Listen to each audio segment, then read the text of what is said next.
Hay una ciudad en el norte de México que lleva décadas siendo famosa por lo que la divide del resto del mundo. Una ciudad que existe en el imaginario colectivo internacional como un umbral, como un límite, como el lugar donde algo termina y algo empieza. Tijuana, la ciudad de la frontera, la ciudad del muro. La ciudad que aparece en las noticias cuando alguien intenta cruzar y no puede. Cuando alguien es devuelto, cuando la línea que separa dos países se convierte en el protagonista de una historia de separación y de espera, y de esperanza postergada. En el verano de 2026, Tijuana se convirtió en algo que nadie había planificado, en algo que ningún comité organizador había puesto en su agenda, en algo que no aparecía en ningún documento oficial de la FIFA cuando se distribuyeron las sedes del mundial más grande de la historia del fútbol. Tijuana se convirtió en una sede mundialista por accidente. Y lo que ocurrió ahí entre los jugadores iraníes y los tijuanenses que salieron a recibirlos fue una de las historias más hermosas, más inesperadas y más reveladoras de todo el torneo. Una historia que no se escribió en ningún estadio. Una historia que no tiene goles ni trofeos. Una historia que se escribió en la banqueta de un hotel de una ciudad fronteriza con un mariachi tocando El cielito lindo para un equipo de fútbol que venía de un país en guerra con el país de al lado. Esta es esa historia. Para entenderla hay que empezar por el principio. Hay que empezar por lo que ocurrió antes de que un solo jugador iraní pusiera un pie en México. Hay que empezar con la pregunta que durante semanas mantuvo en vilo a toda una federación de fútbol, a diplomáticos de varios países, a funcionarios de la FIFA y a millones de iraníes en todo el mundo. ¿Podrá Irán jugar en este mundial? Cuando se sorteó el grupo G del Mundial 2026, la selección iraní quedó emparejada con Nueva Zelanda, Bélgica y Egipto. Sus 3 partidos de fase de grupos estaban programados en suelo estadounidense, los 2 primeros en el SoFi Stadium de Los Ángeles y el tercero en el Lumen Field de Seattle. El plan original era que Irán entrenara y se concentrara en Tucson, Arizona, a pocas horas en auto de Los Ángeles. Era una solución lógica, eficiente, deportivamente sensata. Ese plan chocó de frente con la realidad política del mundo en 2026. El 28 de febrero de 2026, Estados Unidos e Israel llevaron a cabo un ataque militar conjunto contra Irán. No es necesario entrar en los detalles del conflicto ni en sus justificaciones para entender lo que significaba ese ataque en términos de la relación entre los dos países. Significaba que Irán y Estados Unidos, que ya llevaban décadas sin relaciones diplomáticas formales desde la Revolución Islámica de 1979, habían llegado a un punto de confrontación directa que ningún acuerdo de sede mundialista había previsto. El mundial estaba programado para empezar el 11 de junio. El ataque ocurrió el 28 de febrero. Había menos de 4 meses entre el inicio de una guerra y el inicio de un torneo en el que el país atacante y el país atacado debían convivir en el mismo evento deportivo. La administración de Donald Trump dejó en claro su postura con acciones, no con declaraciones. El equipo iraní necesitaba visas para entrar a Estados Unidos. No solo los jugadores, también el cuerpo técnico, el personal médico, los analistas, los directivos, los equipos de comunicación, los cocineros que preparaban la comida según las restricciones dietéticas del equipo. El gobierno de Estados Unidos procesó esas solicitudes con una selectividad que no admite interpretación neutral. A los jugadores y a parte del cuerpo técnico les concedieron visas, pero con una condición explícita. Debían entrar a Estados Unidos únicamente el día de cada partido y salir ese mismo día. No podían dormir en el país, no podían entrenar ahí, no podían tener ningún tipo de base en territorio estadounidense. 14 miembros de la delegación iraní no recibieron visa en absoluto. El fotógrafo oficial de la selección no pudo entrar. El embajador iraní en México, Abolfazl Pasandideh, lo dijo sin rodeos en una conferencia de prensa. Eran el único equipo que verdaderamente no había recibido apoyo dentro de la logística de organización del torneo. No sabemos si nos van a dar la visa o no, declaró 2 semanas antes del inicio del Mundial. En ese contexto, la FIFA buscó una solución. Y esa solución tenía un nombre: México. La presidenta Claudia Sheinbaum mostró disposición total desde el primer momento. No hubo negociación larga, no hubo condicionamientos, no hubo debate político interno que se filtrara a los medios. La respuesta de México fue, en esencia, sí. El campamento de Irán, que iba a estar en Tucson, Arizona, se trasladó a Tijuana, Baja California. El club Tijuana Xoloitzcuintles de Caliente, conocido simplemente como Los Cholos, puso a disposición del equipo iraní el centro Xoloitzcuintle, sus instalaciones de entrenamiento y el estadio caliente como base de operaciones. El embajador iraní visitó personalmente las instalaciones y las calificó como incomparables, el mejor lugar para el entrenamiento de la Selección Nacional de Fútbol de Irán. La Guardia Nacional Mexicana organizó un dispositivo de seguridad que incluyó custodia permanente en el Hotel Marriott, donde se hospedaba equipo, escolta en todos los desplazamientos y vigilancia dentro y fuera de las instalaciones deportivas. La selección iraní viajó de Turquía a México, llegó a Tijuana, y Tijuana lo recibió como Tijuana sabe recibir, con la puerta abierta y el corazón en la mano. El sábado 13 de junio de 2026, 2 días después del inicio del torneo, algo ocurrió afuera del hotel donde se hospedaba el equipo iraní que no estaba en ningún itinerario oficial. La Fundación Latina Musulmana organizó una serenata. El mariachi premier de Faustino Reyes llegó a las 4 de la tarde al perímetro de seguridad del hotel, se instaló en la banqueta y empezó a tocar. El repertorio fue elegido con cariño. El Son de la Negra, El Cielito Lindo, El Rey, El Rancho Grande, canciones que cualquier mexicano conoce de memoria, que cualquier tijuanense ha escuchado desde niño, que forman parte del tejido sonoro de una cultura. Poco a poco fue llegando más gente, tijuanenses con banderas de México y de Irán, iraníes radicados en Tijuana y en California que cruzaron la frontera para estar ahí. Jóvenes, niños, señoras, familias enteras. Los autos que pasaban por la avenida frenaban y tocaban el claxon en señal de apoyo. El mariachi tocaba y la gente cantaba y gritaba consignas que se volvieron virales en pocas horas. Irán, hermano, ya eres mexicano. Y sí se puede. Adentro del hotel, los jugadores escuchaban y salieron. No todos a la vez. Fue un proceso gradual, como si el equipo fuera calibrando si era seguro, si era real, si esa gente en la banqueta estaba realmente ahí por ellos. Fueron acercándose a las ventanas primero, asomándose, viendo lo que ocurría. Luego empezaron a aparecer en la entrada, a saludar desde lejos, a grabar video con sus teléfonos. La respuesta de la selección fue concreta y generosa. Empezaron a regalar camisetas oficiales del equipo a los aficionados que esperaban afuera. Jerseys de la selección iraní, distribuidos por los propios colaboradores del Team Melli como agradecimiento por el recibimiento. Y entonces ocurrió el momento que lo resume todo. El portero Hossein Hosseini, el número 24, el guardameta del Sepahan FC de la Iran Pro League, rompió el cordón de seguridad por 1 minuto. Salió, se acercó a la barda perimetral y firmó las playeras que pudo, una por una, mirando a los ojos a las personas que se las extendían, en una ciudad de la que había llegado hace días y que lo estaba tratando como si fuera de ahí. Faustino Reyes, el director del mariachi, describió después la experiencia con palabras simples y precisas. Fueron a tocar para que ganaran, dijo, para que sintieran el calor de México. El calor de México.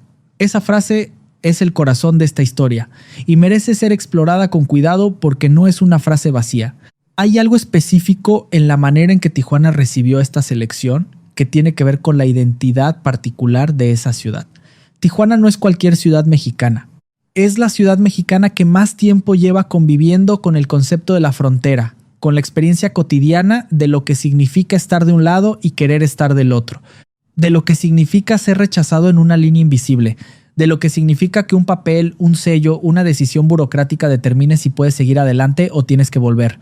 Tijuana lo sabe en su propia carne, y cuando llegó un equipo de fútbol que estaba siendo rechazado del otro lado, Tijuana lo reconoció, no como un asunto político, como algo mucho más fundamental, la solidaridad de los que saben lo que es que te digan que no. Sara, una mujer iraní que lleva 20 años viviendo en Tijuana después de haberse casado con un mexicano, estaba entre la gente que esperaba afuera del hotel. Cuando los jugadores se acercaron, se le llenaron los ojos de lágrimas. Sentí algo muy bonito, de tener algo, aunque sea poquito de mi país, dijo. Luego agregó algo que podría resumir décadas de historia de la inmigración en pocas palabras.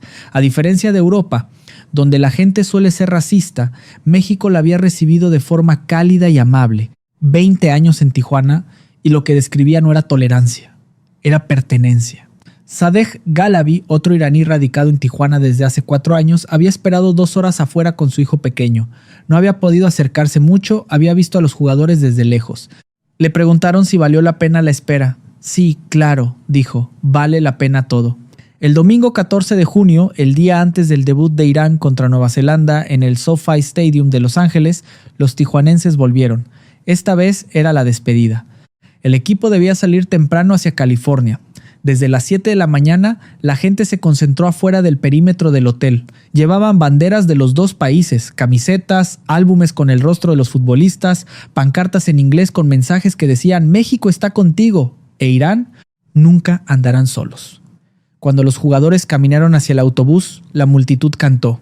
Una tijuanense llamada Lucy Rodríguez se dirigió a las cámaras con la bandera iraní en la mano y dijo: «Estamos muy orgullosos de que estén aquí en Tijuana. Compartimos colores y sentimientos también». Edson Bautista, con la playera de la selección mexicana puesta, añadió algo más directo aún: «Queremos que sientan el calor de México». Del otro lado de la frontera, el contraste fue inmediato y brutal. Cuando la selección iraní cruzó hacia California para su debut contra Nueva Zelanda, la bienvenida fue completamente diferente.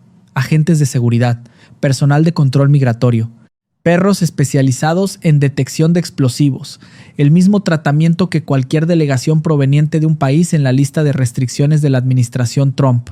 Los mariachis que habían escuchado en Tijuana quedaron literalmente del otro lado de la frontera, a unos kilómetros de distancia y a un mundo de distancia en términos de experiencia humana. Pero algo ocurrió antes del partido que nadie había predicho.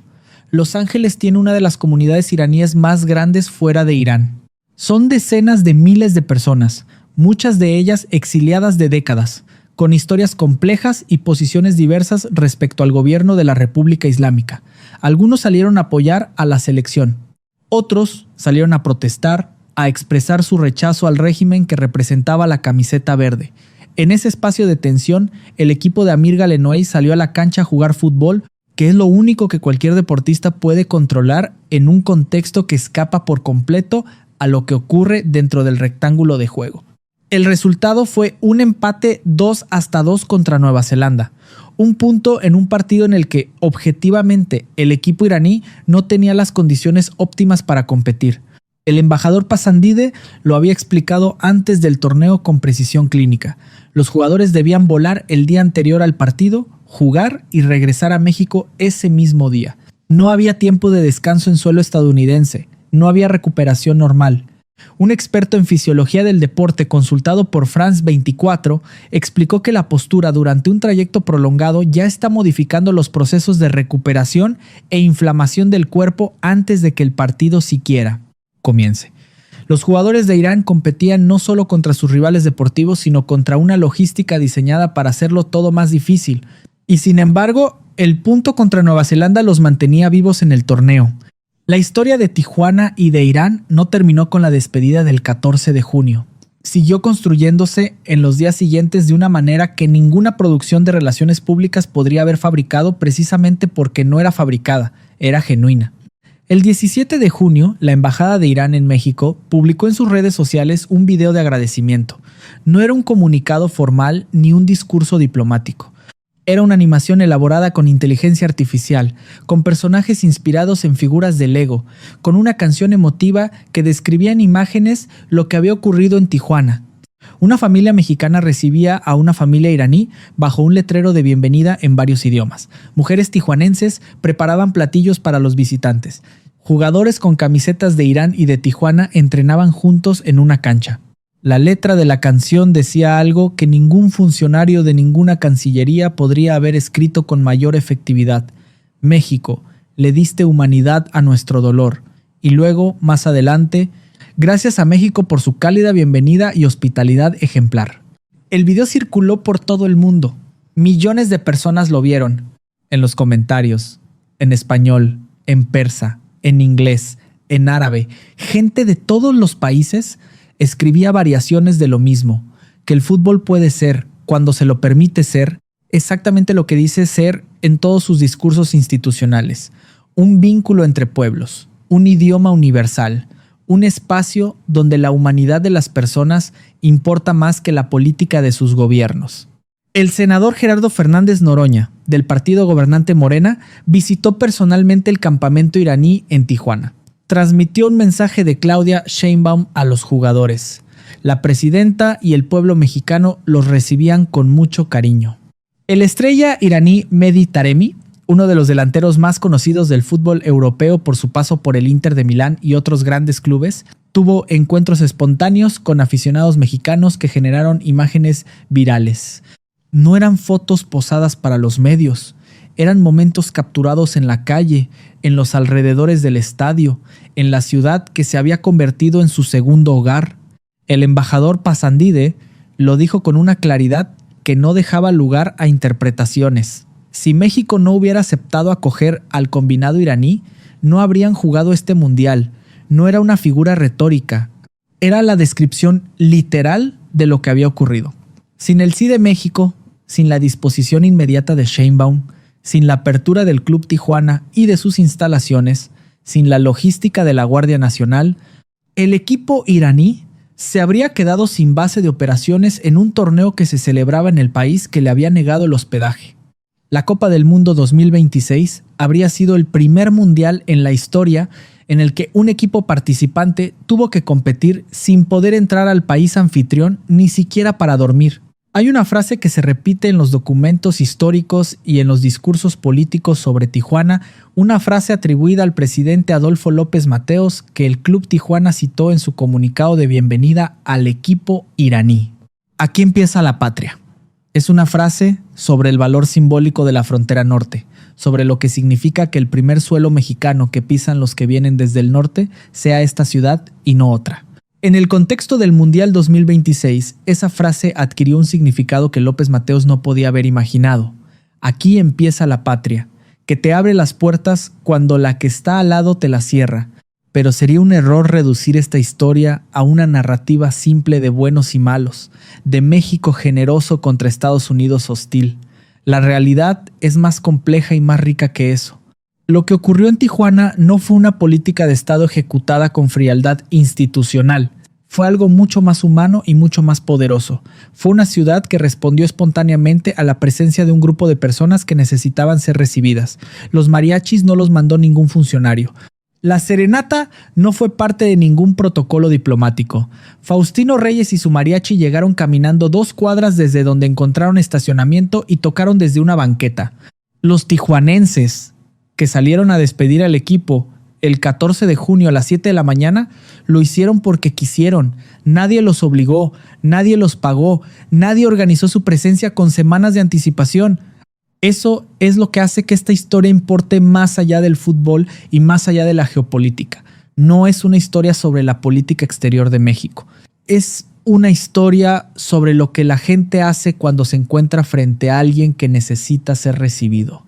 Es una historia sobre Tijuana, que sabe mejor que cualquier otra ciudad del continente lo que se siente estar del lado equivocado de una puerta y que eligió abrir la suya. Es una historia sobre Sara, la mujer iraní que lleva 20 años en Tijuana y que lloró cuando vio a los jugadores que representaban al país donde nació. Es una historia sobre Sadegh Galabi, que esperó 2 horas con su hijo para ver de lejos a la selección del país que él también dejó y que dijo que valió la pena todo. Es una historia sobre Edson Bautista con su playera verde mexicana diciendo que quería que sintieran el calor de México. El calor de México. No el frío de los aeropuertos con detectores de metal. No el silencio institucional de una negativa de visa sin explicación. El calor. El mariachi en la banqueta a las 4 de la tarde. El claxon de los autos que frenaban para tocar en señal de apoyo. Las camisetas iraníes que cruzaron de mano en mano por encima de una barda de seguridad en una ciudad fronteriza. Hay algo en esta historia que el fútbol moderno, con toda su industria y toda su maquinaria corporativa, no puede fabricar por más dinero que tenga. La autenticidad de un momento humano que nadie planificó. El Mundial 2026 produjo muchos momentos planificados. Producciones enormes, ceremonias diseñadas por equipos de cientos de personas, spots publicitarios que costaron millones. Pero el momento que más circuló en las redes sociales de todo el planeta, el momento que más gente compartió con la nota "esto es lo que debería ser el fútbol", fue un mariachi tocando El Cielito Lindo en una banqueta de Tijuana, mientras un portero iraní salía a firmar playeras por 1 minuto antes de que la seguridad lo hiciera regresar al autobús. Ese momento no lo organizó la FIFA, no lo organizó ningún gobierno. No lo organizó ninguna agencia de relaciones públicas. Lo organizó la humanidad ordinaria de personas ordinarias que decidieron que ese equipo merecía ser recibido. Y lo fue. Cuando el equipo iraní subió al autobús el 14 de junio y cruzó hacia California, llevaba algo que ningún estado y ninguna organización deportiva le había dado y que ninguna restricción migratoria le había podido quitar.